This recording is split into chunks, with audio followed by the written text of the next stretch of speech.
مساء الخير عليكم. النهاردة هنعمل وصفة بسيطة بربع كيلو سجق، هتكفي 4 أفراد ولذيذة جدا وهتعجب أولادك جدا وهيطلبوها منك على طول.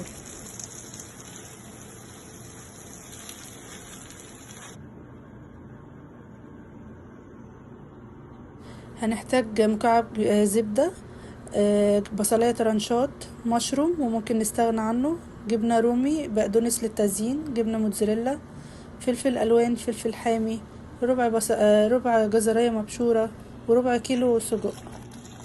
هنا هنحط مية سخنة على السجق ونولع عليه ونسلقه سلقة كاملة.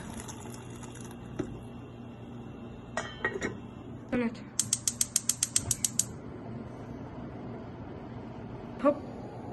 هنا هنحط مكعبين الزبدة، وأول ما تسيح ننزل عليها بالبصلاية الترنشات لغاية ما تدبل خالص، وبعد كده نحط عليها المشروم. برضو المشروم اختياري، ممكن نستغنى عنه.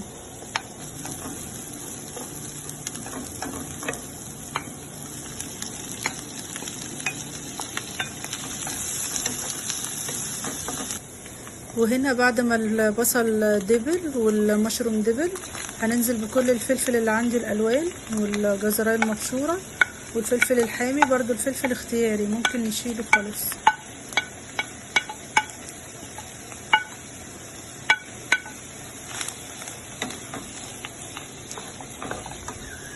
وهنا السجق بعد ما صفيناه من ميه السلق قطعناه قطع صغيره وهو مستوي سوا كامل، ننزل بيه على الخضار. وهنا هنحتاج معلقة ملح كبيرة، معلقة فلفل، توابل فراخ بديل ماجي، ممكن نستغنى عن بديل ماجي او ممكن نستغنى عن توابل الفراخ اللي عندك ماشي بيه الدنيا.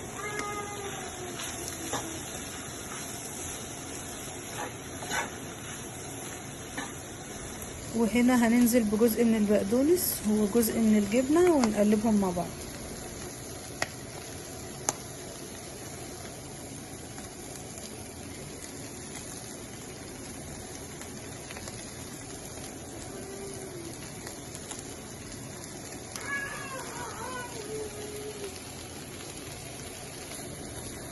بصوا هنا بعد ما نزلنا بجزء من الجبن ساحت مع بعض ازاي.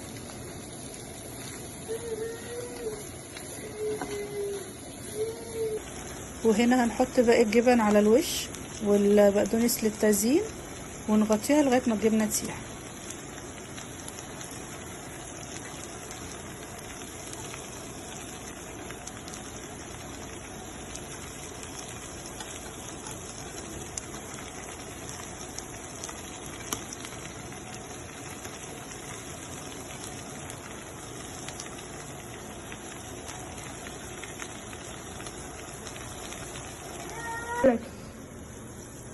كده احنا خلصنا.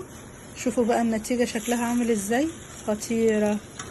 اولادك هيطلبوها مني كل يوم. بألف هنا.